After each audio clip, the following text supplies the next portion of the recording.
Bit annoying, isn't it, really? Dropping points. And the worst bit is, I've tried to get cat cam as visible as I can. It's not worked. She's not in there, which is extra good. How are we all feeling about that? Are we all good? Are we all fine? Are we happy? I'm afraid to say probably not, because Leeds United 0, Blackburn Rovers 1 is not what we thought would happen going into the game, which is very, very, very bad. And before we get properly into it, I would like to deeply apologise for my name. Being Joe Blackburn, I feel somewhat responsible. Like, this could be my own fault, and I know it isn't, at least the rational side of my brain. But the rest of me is like, oh, that's not good. Absolute pain. Henry, you support Bournemouth. Your club plays in a shed.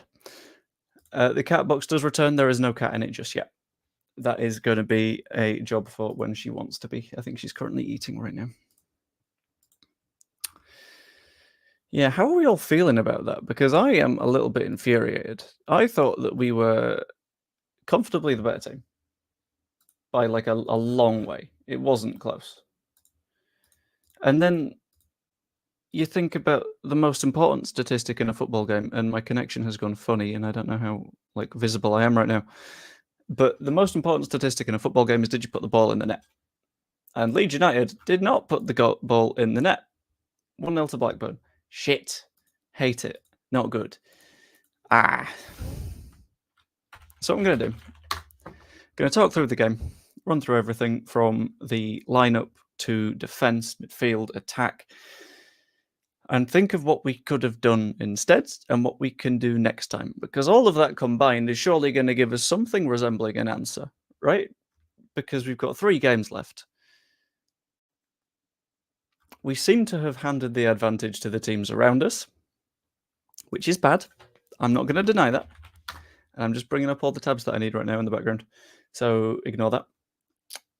And I'm going to keep an eye on the Ipswich game at the same time, because I know for a fact that is going to be an important one. But in that game, we went from 1st to 3rd. And Southampton are winning. Oh, no. Based purely on the fact that Blackburn were able to scuff in one of their 2 chances that they got all match. And for me, that's infuriating. That is an absolute pain. No, because sod it, we are significantly better. I think you got all sorted. Regardless, Leicester played awful against Millwall and Plymouth, and Saints are just too far off. I hope so. I'm going to get into that in a little bit more detail going on. I wonder where this idea came from. This idea came from the fact that I do post-match reaction videos anyway, so I just thought I'd do it in a short stream anyway. Because, you know what? It's a lot easier to stream than it is to upload a video, because then I got to do all the faffing with the meta and the background stuff. Whereas in this case, I just have to make a thumbnail and talk. Some of Elland Road not good enough, get as much money as we can for them. One of them has the most open play assists in the Championship this season. One of them is the Championship's, like, one of the top scorers. They're not on form. I wouldn't say we sell them, because that would be silly. No one wants to grasp the title race by the horns. I absolutely agree. And if Saints win the next 3, they'll level with Leeds. That would be true, but at the same time, that means Leicester will be dropping points, because one of those games in hand is Leicester. So I'm not as worried as I could be. Anyway, I do have some things prepared. Promise. Ish. Sort of. Maybe. Including the fact I'm going to ask if you can subscribe. If you're not yet, please subscribe to the channel. It's always massively appreciated. Same with popping a like on the stream. It helps it get pushed out. We can talk to more people get involved in the discussion, and it helps grow in this nice little community. But the first big bit that we have to talk about is the starting lineup. Absolutely heartbroken with the result. Come on, Borough. It's weird. I'm in a spot where I want Ayling to score and Howson to score and Greenwood to score. And I've not wanted that for quite a while, especially not on the same day, seeing as Howson and Greenwood not really in the same team. But The starting lineup is where a lot of people were like, "Rejoice, we're saved, everything is fine again." And I've just realised I've not turned on the light. There we go. But everyone was like, "Rejoice, Bamford's out of the team. Roberts is starting. Dan James isn't on the pitch." How did that end up? Because I think it could have ended significantly better than it did. I quite liked the lineup. The lineup was, in my opinion, completely fine. It had players that we needed to make a bit of an impact. We needed to see a little bit more from Piru, so he started.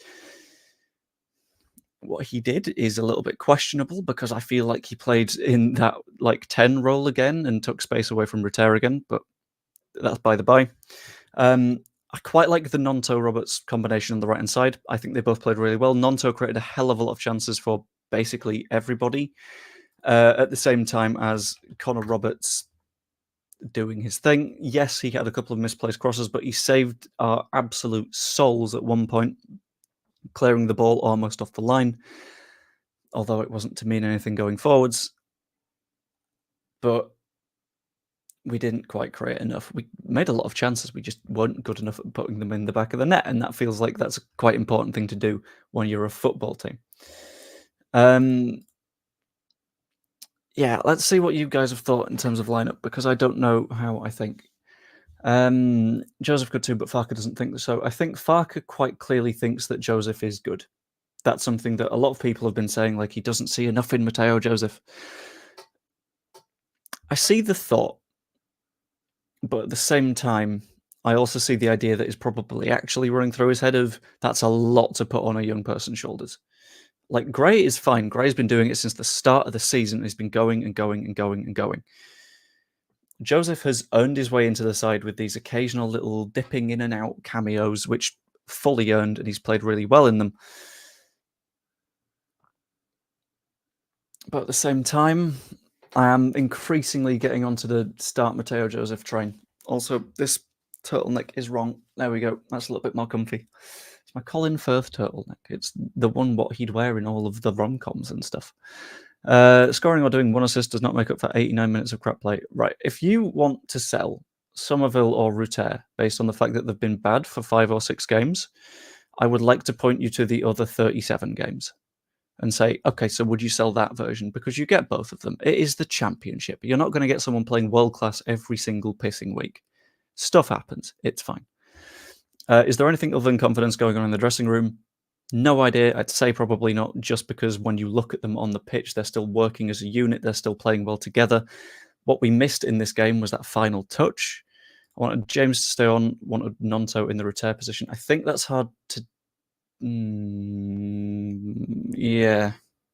I've just understood what you said. I confused myself there. I get your thinking, because Nonto works in that sort of wandering role anyway, which is good, but who knows? This is stupid, and that will come across as mean, but this is a little bit daft. What I'm going to do is I'm going to go for the EFL Championship on FB Ref. I'm going to have a look through the Championship season after season after season, because I guarantee it's going to be really hard to find a season where getting 87 points doesn't get you promoted. And that's with 3 games left. We still have time to go. It's like, come on. Then after Bamford comes on and not starting, the Patrick Hayes will come out of the woodwork saying he's rubbish and useless. He missed a couple of chances, but that's going to happen with everyone. I think the difference is when Bamford was on the pitch, we started making more. It's just the finish that we were lacking. I don't know what you mean here. Rutter suffering from his op, I would probably say so, because a hernia operation is often not something you can solve in 10 days. I need to fight a dog. Talk amongst yourselves for a minute.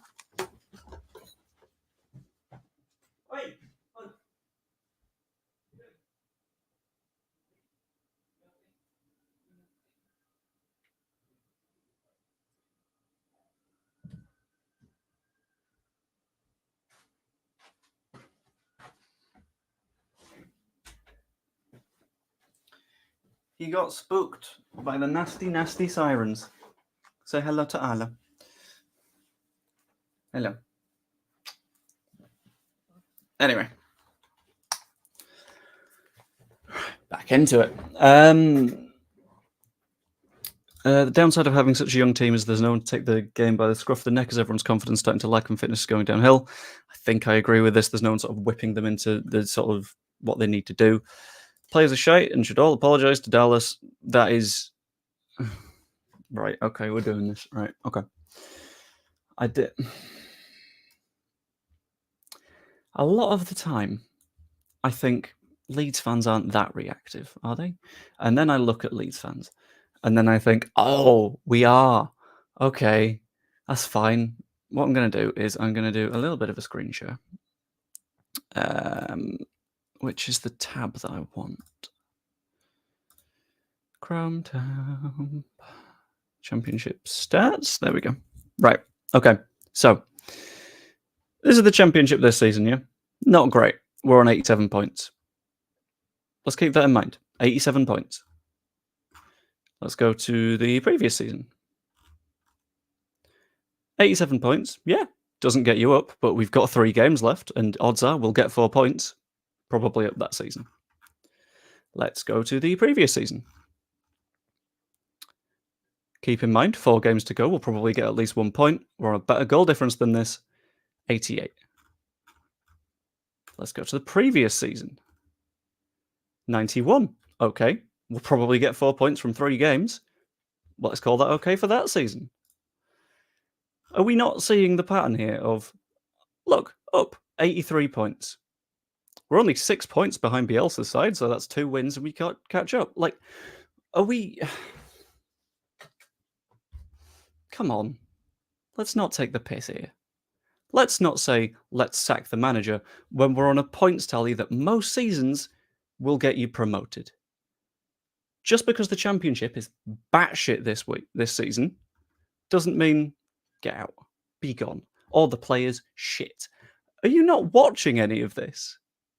Are we losing our mind here? Also, thank you, Michael. I appreciate that. I don't... Okay. I think we say things like this because we have all played football or have a better understanding than you.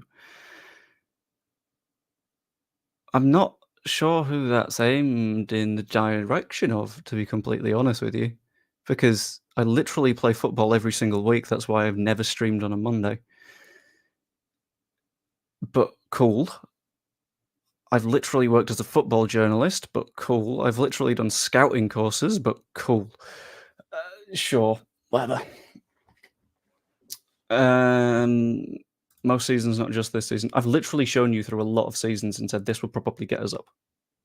It's come on.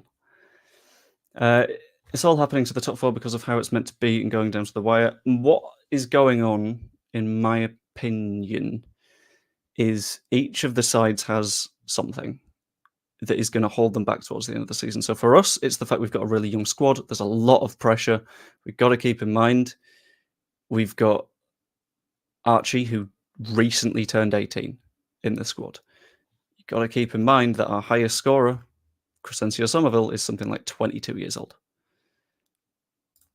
It's not an old side, so it's easy to see why there's confidence issues, but at the same time, you've got Leicester, who have that little bit of mental weakness and the fact that a lot of players know they're not going to... What the hell is my hair doing? They've got a lot of players that are fully aware they're not going to be there next season, so are potentially pushing for moves. You've got Southampton, who have already dropped off a while ago. You've got Ipswich, who will find out what's going to happen with them, but they have recently stumbled as well, because you can't keep relying on 90-something minute winners. Just, yeah. So at least 2 examples of an attacking player passing the ball to another player running into space, but the other player doesn't pass the ball to them. They go off on their own. Yeah, there's little moments where I think individuals have different ideas of what's going to break things apart. And Mr. Dodo, I completely agree with you. We didn't play well. Well, we did play well. We created a lot of chances. We just didn't put them in the back of the net. But at what point do we hold the officials accountable for abysmal decision making? Let's remember, 1 minute, one singular pissing minute of added time in that first half, when from the 10th minute, and I was counting, There was shithouse in it. Come on, that's a little bit of a joke. This season's the only one that matters. Not if you're using it as a yardstick for is it a good or bad team. When you say, is a team good or bad for the championship standard, you sort of consider the championship as a league, as its history, as where it compares to other leagues, and how good the teams are. You don't just go, that shit, and move on, because you're a single point, currently sort of 2 points, off the top of the table with more than 2 points per game. That's not a shit team. Come on. 4 clay pens in 2 games. I'm remembering the 2 handballs from before. For this one, are we counting the Byron push, because that was a pen, and the Bamford rugby tackle? Or the Bamford smash, bang kind of thing? Because that was also a penalty. Which was infuriating, because the fact that refereeing in this division is the worst thing I've ever seen is still confusing, because refs get paid quite a lot of money to do their actual jobs, and they don't.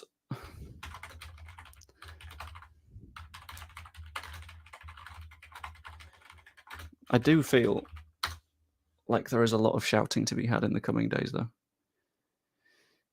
Set pieces are crap and have been for years now. It's beyond a joke. Something that throws me with set pieces is they're never as good as people think they are. I think there's something like 1 in 18 corners go in, or something daft like that, but everyone in the crowd is always like, shit, we should have scored that. Yeah, it's fine. Crazy season, but we've had the same problems all season. Can't break down a low block. That's fair. I mean, we had plenty of chances, so I think we broke it. It's not that we didn't break it down. We cracked it a bit. It's just we didn't, like, hit it harder with a chisel, which is a problem.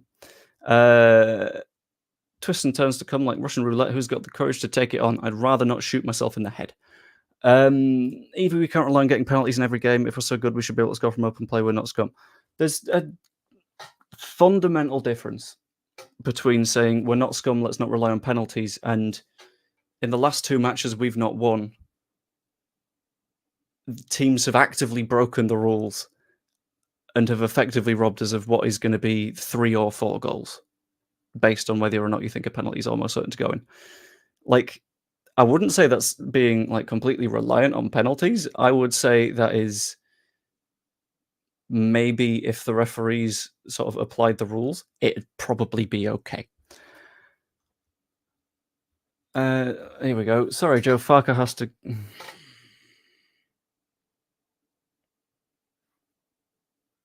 Okay.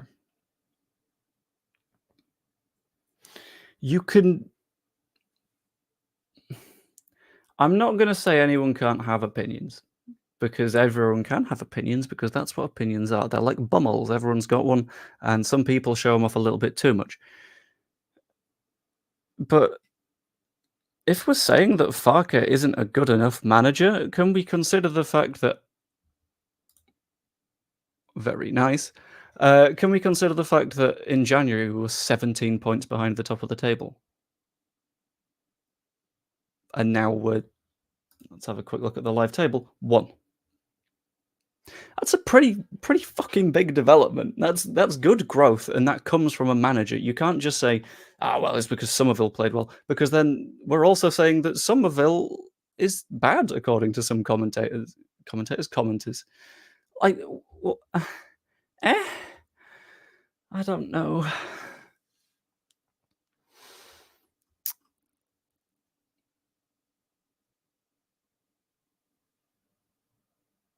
This is a good point as well. We're undefeated in 2024 until April, which was huge. We're undefeated at home until now. The goal was Lete Lath that scored.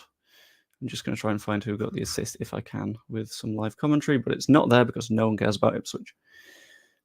I say. Okay, Borough have had 1 shot and it went in, so I'm not going to be too confident on that game, to be honest with you. Let's have a look. So upset, Joe. Very annoyed. We played better, but sorry, starting to think this starting lineup and management decisions will cost us our star players. If we don't go up, then I can see us losing a lot of players. I say a lot, like 4, 5, maybe. But at the same time, it's hard to argue against the starting lineup today. A lot of people in hindsight will say, Ailing assist, hey! A lot of hindsight folks will say, why didn't we start Joseph? But going into the match, Farke was very clear on why he didn't start Joseph and said, because he's really young and that's a lot of pressure to put on someone's shoulders, because it is. And then he came on and he looked okay. But at the same time, if you would have spent the game looking in the way that Piru did, then everyone is saying, we've tried Piru, we've tried Bamford, we've tried Joseph, what the fuck do we do now? Because that would be a little bit scary, to be honest. What does the manager do in training when they consistently fail to score? Poor corners, poor dead ball, one-sided play only on the left. Don't you think it should be resolved in training? Yeah, I mean, hold on. I agree with this, but I'm just going to try and find a little bit of numbers to back it up, because y'all know me, y'all know I love my numbers. Right. I'll share this tab. There we go. And I will chuck it up there. This is the number of shots both teams had in the match. Ampadu had one, Roberts had one, Gruev had two, Rote had two, Piru had two, Nonto had three, Somerville had two, James had one, Byram had two, Bamford had three. What a manager can do is a manager can build a system to help players get the result. What a manager cannot do is walk onto the pitch and personally kick the fucker into the back of the net. That's something that a manager cannot do. A manager builds the system for players to thrive in. If you've built a system in which you've got 19 shots, in which your possession is 75%, the other team had a quarter of the ball, which I would call pretty good. Hold on. In which your team gets 12 corners, in which I like, at what point here do you say, okay, Daniel Farke can't do any more than he's done? Because what he's done is he has put the side in a position of having shot after shot after shot after shot after shot after shot, including added time. That is a shot every 5 minutes, compared to their shot every half an hour. What the fuck? What? What more do you want Daniel Farke to do if not substitute himself on and try and score a goal?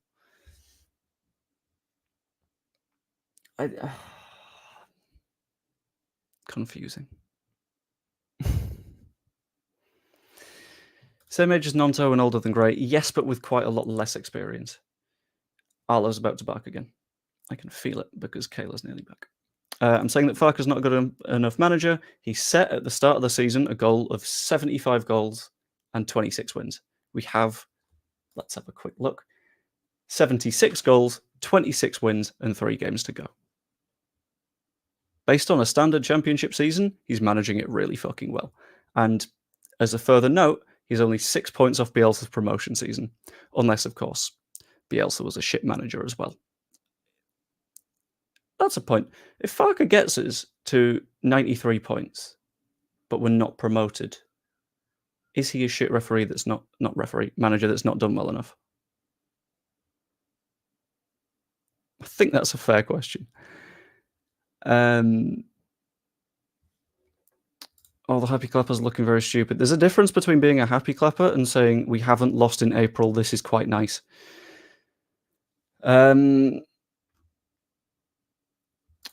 Yes, in January we lost. When we lost to Preston, called for his dismissal. That performance isn't dissimilar to the last 3 games. So, hang on. 1 second. I just want to check something. 2, 3, 4. That's this season.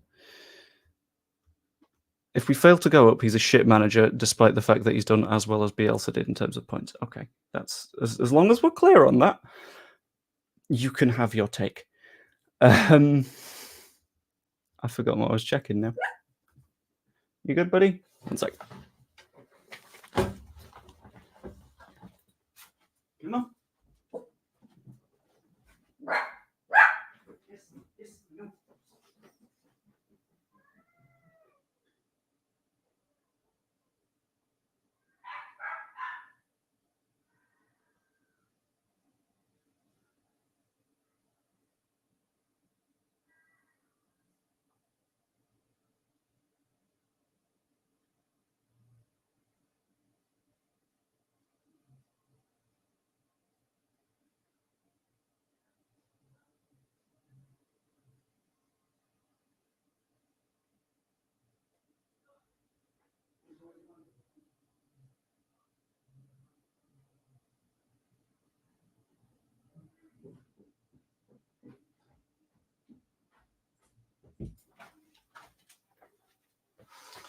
I'm back.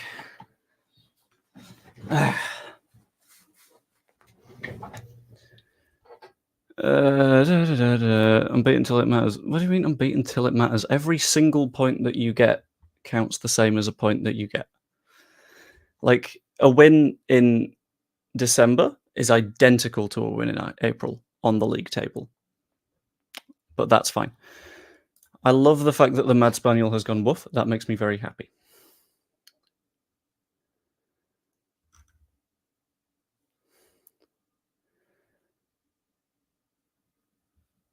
So much egg on his face you could make a very big time. What are you... How have you cooked time with egg? What's going on here? I have never cooked the concept of time with an egg. But that's okay. Let's have a quick attempt at remembering what the fuck I was talking about, because most of the time it's rubbish. If the egg is on my face, I'm not going to cook an omelette with it because it's been on my face, and it's meant to be in my face, so that would be a mistake. Anyway, I think back of the pitch we were okay for the most part. We only conceded 3 shots at the end of the day, but it was all in the transitional stuff, and it feels like we've become a little bit too familiar with having the ball, if that makes sense. And we've not developed to be good at staying structured with those counter-attacking transition-y moments, because they scored from a goal kick, which is the most transitional moment that you can possibly have. Because they just... it was really annoying. And I don't know what happened with the defence, because it felt like Ampadu and Rodon were in the wrong place. I'm not entirely sure what Sam Byram and Junior Firpo were doing, but they were missing as well. But I think at the end of the day, when you look at that result, my issue isn't with the defence. Because defensively, we conceded 3 chances. Meslier, good save for 1 of them. 2 of them. Yeah. Third one, nothing that you can do about, because it's 1-on-1 against the top scorer in the league. I wouldn't back many goalkeepers in that situation. And in midfield, I think we were a little bit better too. We were a little bit more lively throughout that first half. We were able to move the ball, transition things a little bit more quickly from the back to the front and create a lot of chances. The issue, in my opinion, was with the attack, where we were sort of struggling a little bit.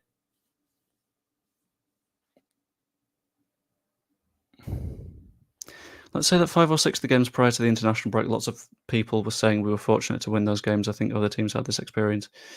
But that's the thing, we were unfortunate to lose this game. Because we had so many opportunities. And on another day, some of those go in. On another day, the one that bounces off Somerville's face goes in. It's weird. By the way, Meslier not to blame. Absolutely agreed. Meslier was completely fine.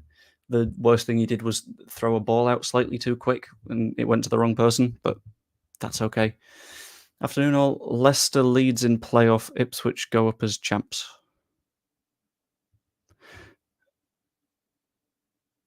One, are you an Everton fan? What are you doing here? Aren't your team playing right now? Ipswich have scored. Shit. No, Everton aren't playing right now.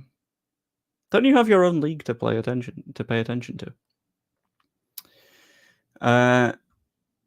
And 2, a world in which Leicester and Leeds are in the playoffs would be absolutely wild. And I don't think at that point I'd even be mad, because that would mean Southampton going bananas with their end of season, which I don't think they're going to do. But we'll find out, won't we?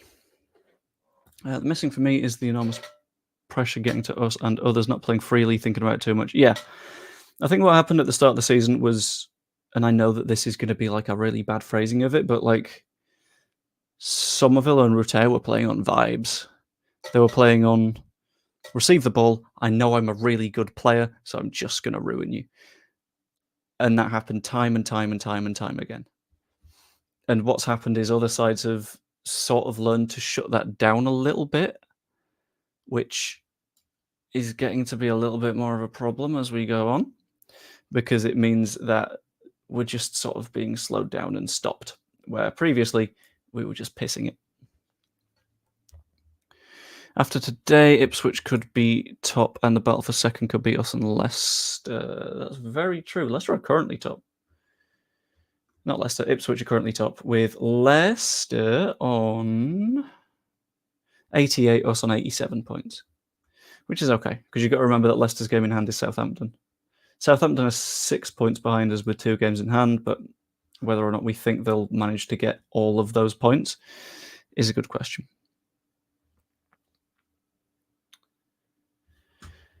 Why is Bamford liked? Because he does quite a lot all across the pitch. So, for example, today, where a lot of people might not have liked him coming on, we did get a lot of chances after he came on. And he was, I think, unlucky to not get a penalty at one point because he got a little bit cuddled and thrown to the ground, at least once.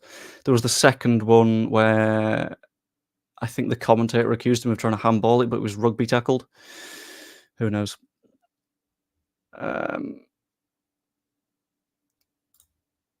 They get marked out of the game, you have to use all the attack. That's something that I think we are a bit guilty of. I think if we spend a little bit more time on the right-hand side of the pitch, not only does that mean that you bring James into the game more, you bring Nonto into the game more, you bring Roberts into the game more, but it means at the same time that you've freed up some space for Somerville. So if you hit a big switch, he's got more time, he's got more space, he can make things happen, which is good, I think. Him being able to do things that you want, brilliant. If teams found us out now and decided to use the low block template, I think that every team sort of does that anyway. From the start of the season, we were struggling with that.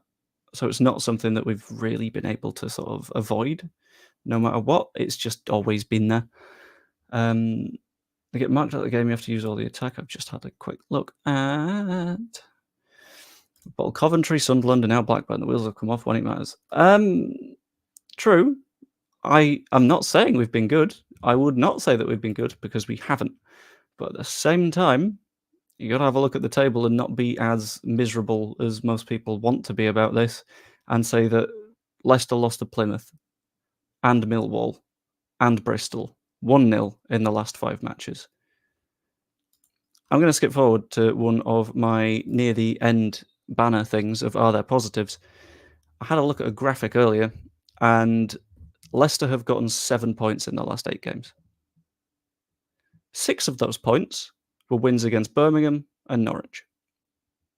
So throughout the other 6 matches, 1 point. They've been dire. They've been atrocious, which is good for us because it shows that whilst we're stumbling a little bit, over that same 8-game period, at least we've got 19 points. Although it's now 9-game, 19 points, but that's still more than 2 points per game. So things are bad for us, but we have to consider that looking across the rest of the table, things are bad for everyone. It's not been a good time for the top teams in this division, which is something that we can fully take advantage of, and I have no issue with that.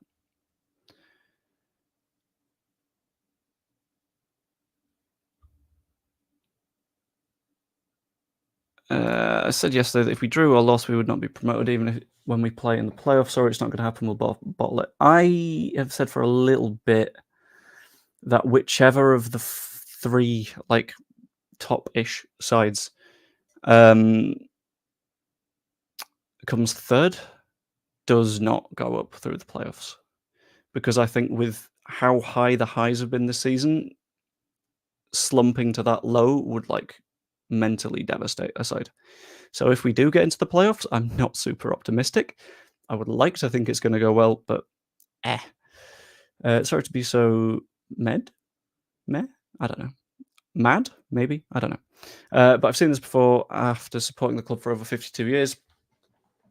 That's fair. That's a good way of looking at it. But at the same time, the approach that I'd have is 52 years ago, the only continuity that you've got is some of the fans. Some of the people that have been supporting the club for 52 years are the only continuity from now to then. because, well, and the ground. But Daniel Farke wasn't managing. Rutter wasn't playing. Somerville wasn't playing. James wasn't playing. A lot of their parents might not have been alive. So, yes, it's a case of bad. But at the same time, the fact it's been bad before doesn't mean it will be bad this time and next time. That's the little bit of positivity that I'm looking at here, because the fact that we've been in similar spots and it's not gone well before, and the memory of Derby in the playoffs, the only player I think off the top of my head that is like still playing from the Derby playoff game for Leeds United is Liam Cooper. And he's not even going to be playing. Now you're making me feel old. I'm sorry, I don't mean to. It's more of a point of, this is a wild take. No. It's quite good having a one club city. But the past isn't now. What happened before isn't going to happen again, necessarily. There's not some weird curse over Leeds United where if something goes wrong towards the end of a season, it has to go wrong in the playoffs. As long as we keep on pushing and trying, but this is the thing, it's a history, it's not a now. We don't, because the more everyone goes into a match going, last time was bad, we're doomed if last time happens again, last time's horrible, and everyone's silent at matches because they don't think anything's going to happen, that's where you go from the theory of things are going to be bad to, okay, so now you're playing an active role in causing a problem. Because if the crowd isn't behind the team, then the team isn't going to be at its best because it's not got all those voices pushing it forwards. Imagine if there was a club called Leeds City. I imagine it would be so well administratively run, and it definitely wouldn't break the law during a wartime era. That could never happen, and that wouldn't lead to the club folding at all. And that in itself then wouldn't lead to the formation of a new club called, shall we say, Leeds City United or something like that. What a wild take. The team have to agree with the crowd or something. Yes, they do. Absolutely, yes. But if you go into, if we do end up in the playoffs, which I don't think we will, I think we might be okay. If we go into the playoffs and say, we're screwed, and let's not back the club because in this 90 minutes they've not given us anything yet, then that's just a self-fulfilling prophecy, and then you've got problems. James and Nonto are quite good. I agree. That's why we need to be using both wings a little bit more. There was Leeds City. That's the joke that I was making. I hope it came across, because otherwise I'm going to look like a bit of a tit. I think we cannot seek solace in other people's results. The failings are ours alone. We've not corrected for the problems. That for me is on Farke. That's... for fuck, let's not do this. Right. Benny, I'm looking you in the eye right now, Benny. What, in your words, is the problem and what is the solution?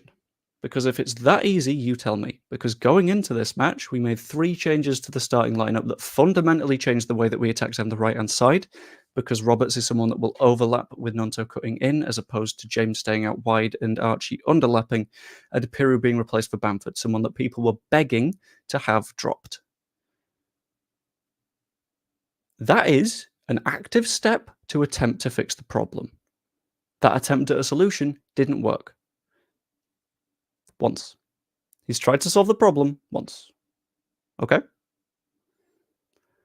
And for that, he needs to go at the end of the season?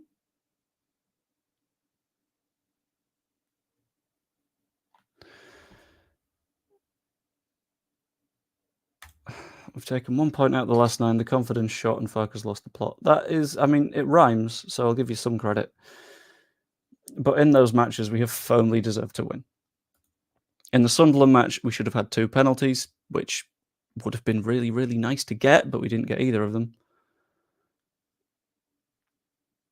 In this match, we should have had a penalty, and it was the finishing that was missing. Yeah, maybe confidence might be shot. I can completely understand that, but I don't see how that translates to Farke having done anything wrong, in spite of the fact that he's put a team out that has had, I say again, 19 shots, a shot every 5 minutes, compared to 3 in total for Blackburn. And maybe, yeah, I think Joseph starts over Piru Bamford, Roberts over Gray or Byram, Gray midfield, Nonto James start. Yeah, that's fair enough. I completely get this. Maybe we give Joseph a start now. But then what happens when Joseph starts and it doesn't work? What does everyone in the comments section do then? Who is the person that you're pining for a start? Is it Joe Gelhardt? No. Were you on the Titanic in a previous live shouting it wouldn't sink? Well, considering that... Oh, it's such a stupid fucking metaphor, I'm not going to get into it. This is the problem. We've got people saying that Joseph needs to start and people saying that he's a good talent that isn't ready to start. And then you've got Daniel Farke, who watches all of training, saying he might not be ready. And yeah, I think I'm in this boat right now of it didn't work with Piru, wasn't working with Bamford. Maybe we give him a go. But my thinking is everyone's coming in here either A, example one, doom mongering and saying the entire thing's doomed and fucked and dead, or saying that Joseph must start. Group one isn't worth talking about because they already think that, I don't know, Joe Gelhardt and Charlie Crosswell have been taken out back and shot in the head without providing any actual solutions. And then if the Joseph thing doesn't work out very well, we might be snookered because what's the solution? Is it, as some people have recommended in previous streams, a 4-4-2? Are we in the 1980s? Is it let's not do a striker? Let's just play like a 4 at the back, Gray Gruev, and then 4 wingers? What's the answer then? A lot of people will say, like, Farke's lost the plot. He made the wrong changes. These are the changes that people are asking for. And you can't suggest what the better change is now. I thought Piru did well. He just didn't get a single opportunity to have a shot today. That's a failure to create chances. We didn't fail to create chances. We had 19 shots. That's not a failure to create chances. Did you notice that, and I'm going to bring this back, this specific tab, that I'm going to half size so it looks a little bit better on the screen. Bosh. This is the number of shots everyone had. Right? Piru, 2 shots. Oh, you can't see the cursor. There he is. Piru had 2 shots, okay? That's fine. That's okay. That's a reasonable number of shots. If we were failing to create chances, no one else would have an opportunity. Bamford came on in his position and had 3. In significantly less time. I'm not defending this. I have said it wasn't good. I have said it's a problem with the finishing.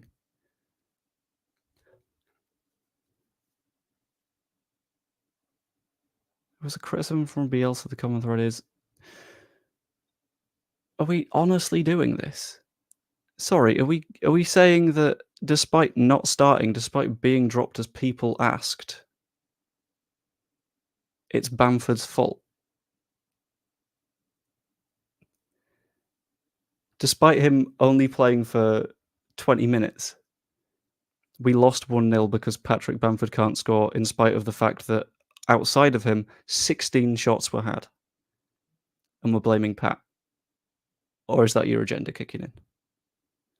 Or is it the Farke thing kicking in? Because, as I mentioned, Farke created the environment to have those shots. Apart from Bamford, there were no clear chances created. I agree. Yeah, absolutely. And I think his positioning was a big part in those chances being made. I still wouldn't start him next time. I'd maybe translate over to Joseph. But, yeah. And yeah, I currently am, because I like numbers and I like facts and I don't like narratives taking over football. But here we are. Evie, I agree, but I think with his experience, he'll do his best. And as long as he tries, I think people understand with the young lad. Yeah, that's where I'm at. I think When's the next match? Tuesday? Tuesday. Is it?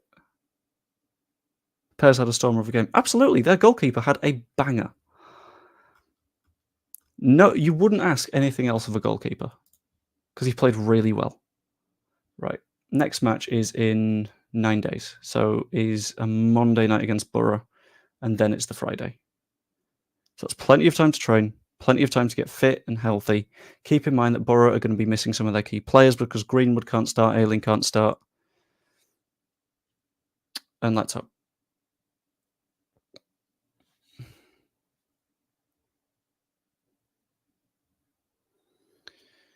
Pirro came to us, I think, as top scorer from Swansea. What happened to him seems strange to me. The system doesn't hugely suit the way that Pirro plays.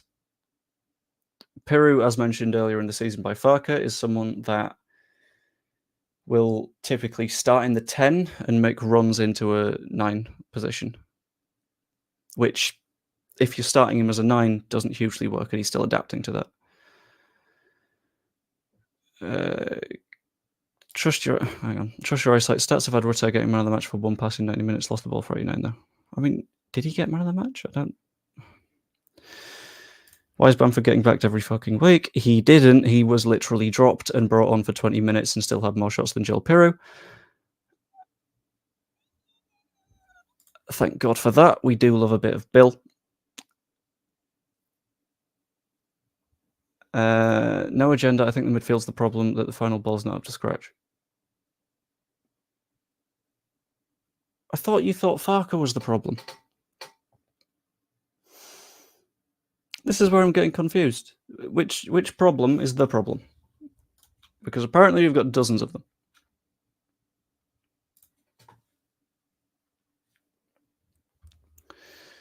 I do think that the final ball wasn't great, and I do think that it would have been better to take some of those chances.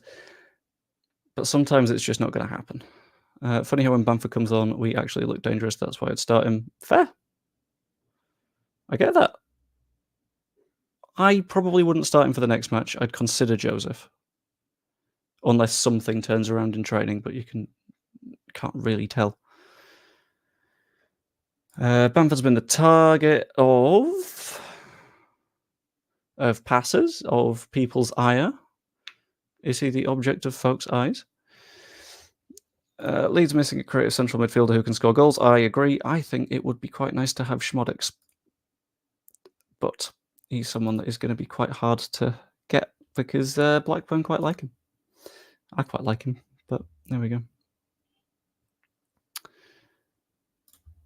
I completely get that. I've calmed down a little bit. Still upset, but not all is lost. Yeah, sod it. 3 games to go. 9 points available. If anyone going into this season would have said that 96 points was a complete disappointment from the manager, even 87 points with 3 games to go was a complete disappointment from the manager, then we would have had them locked in an asylum. But we're never strong when Bamford comes on. What fuck jokes you get? That's not words. Also, when Patrick Bamford has started, we have lost once in the league this season.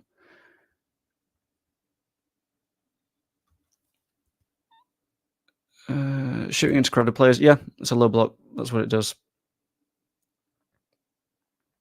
Southampton creeping up. That is something that's spooky, but at the same time, we need to remember that one of their games in hand is Leicester. So in that game, either one or both of the teams are going to drop points, which is going to be okay for us.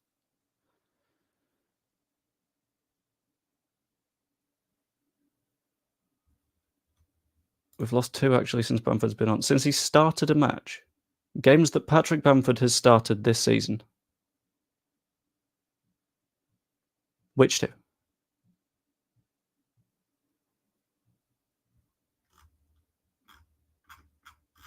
Which 2? Coventry, yeah. Absolutely Coventry. Don't disagree. What's the other one? We lost against Chelsea, but Mateo Joseph started that match. We lost against Blackburn, but Pirro started that match. He didn't start. That's not what I said. I'm not saying matches where Patrick Bamford makes an appearance. And I'm not saying that he was the perfect player, but you can only play with what comes to you.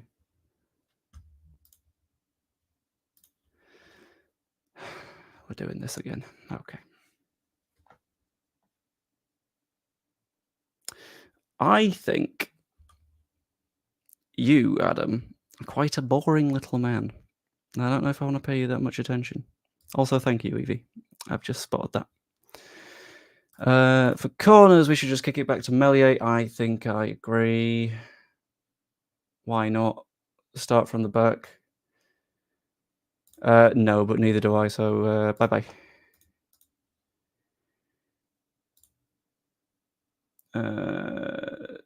Whoops, my finger slipped.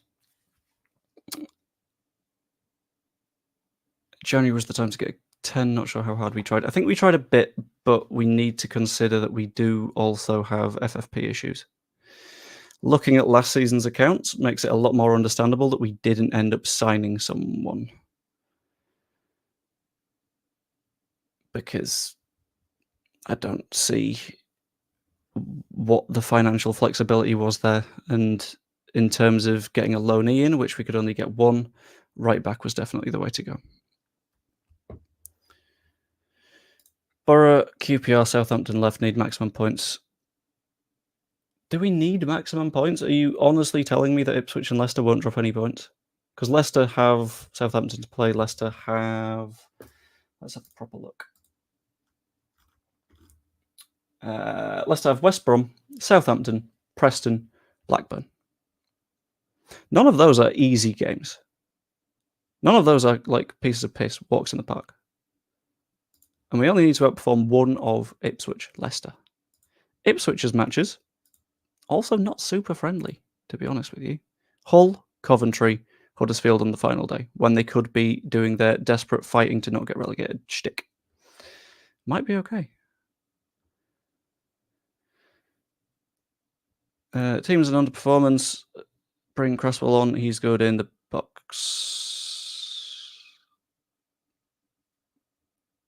He's good from set pieces, but then you have a further question of, is it worth the defensive structure that you lose at the same time? Who do you drop for Charlie Cresswell? Is the question that I've got for you. Because we conceded 3 shots today, which is a sign of a really good defensive side. It's just a question of at what point do you say having someone on the pitch to score a header from a corner maybe is worth more than your defensive structure? I mean, maybe chuck him on at the end. But at that point, you would probably instead say, why aren't we bringing on Anthony instead of Cresswell? Why are we making a defensive substitution? You're effectively saying, hey, Charlie, play at number 9.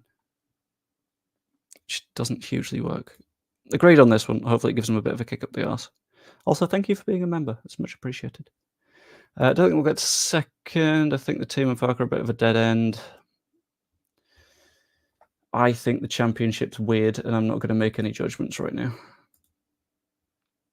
It's never been a normal league. We all know that. And things are going to stay wild.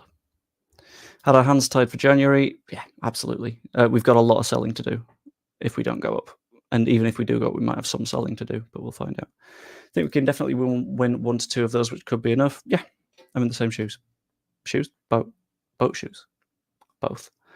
Like maybe we struggle against Southampton, but Southampton are one of those open sides that we tend to do quite well against. Who knows? As negative as it's been, I really hope we can win the next game. But for the season, as far as promotion is over, that is the most negative.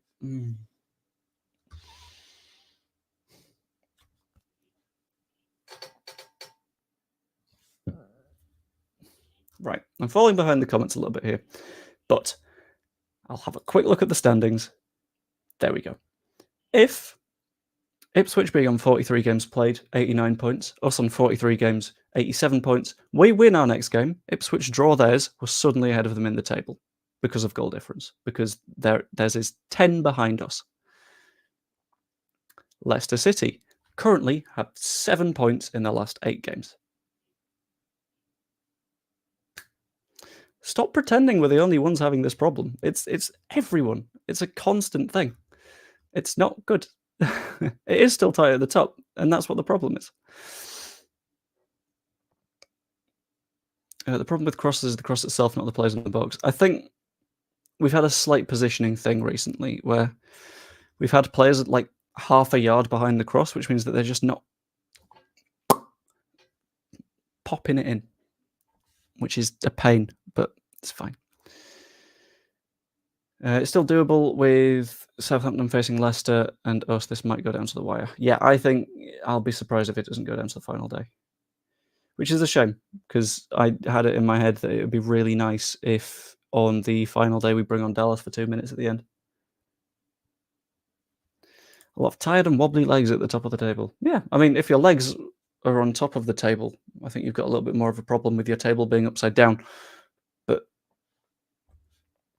everyone from 1st to 5th isn't consistent at the moment. Still 3 to 5 games to go for all of us. Yeah, I mean, it's chill. Football will keep being football.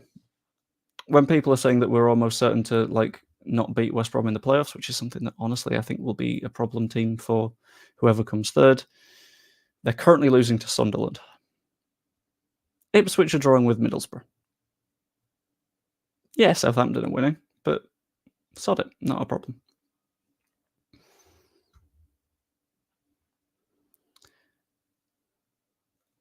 Yeah, that's another good point. Even if they win all of their games in hand, they're level, behind on goal difference. I really don't want that final game of the season to matter. I really want us already to be up, but it doesn't feel likely. It doesn't feel like it's, if I'm looking at the table, mathematically possible, but hang on. So if both of those sides lose next weekend, 44-43. If we win, we'll be a point ahead with 2 to go. In theory, there's a world in which it's doable. No, there's not, because of the way that the fixture calendar works out. For fuck's sake. I hate this stupid league.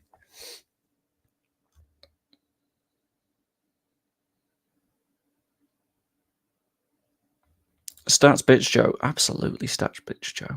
The final game will matter, but I don't want it to. I want us to be safe and happy and able to send off Stuart Dallas in a nice way.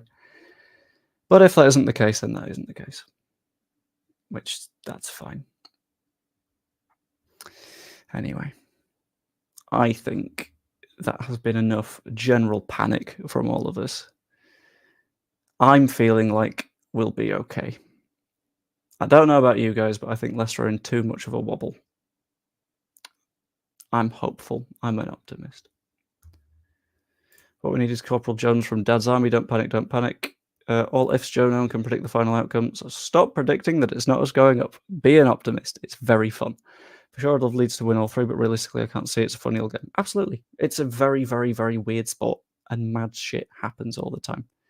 But I'm going to call the stream there because I've been going for about an hour, and I am a very, very tired boy that's got some work to do. So, hope you enjoyed the stream. Hope you enjoyed, as David has said, me being a little bit of a sounding board. Let me know what you think in the comments below. If you haven't yet, I massively appreciate you dropping a like on the stream. That'd be absolutely fantastic. If you're not subscribed yet, I would appreciate you being able to do so, purely because I'm aiming for 3,000. Ideally, by the end of the season, it looks like it could be a bit of a stretch, but I'm being optimistic. Hope you enjoyed, and I promised a bit of an outro last time, so here it is. See you later. Oh, guess the video's done then. That's my outro sorted.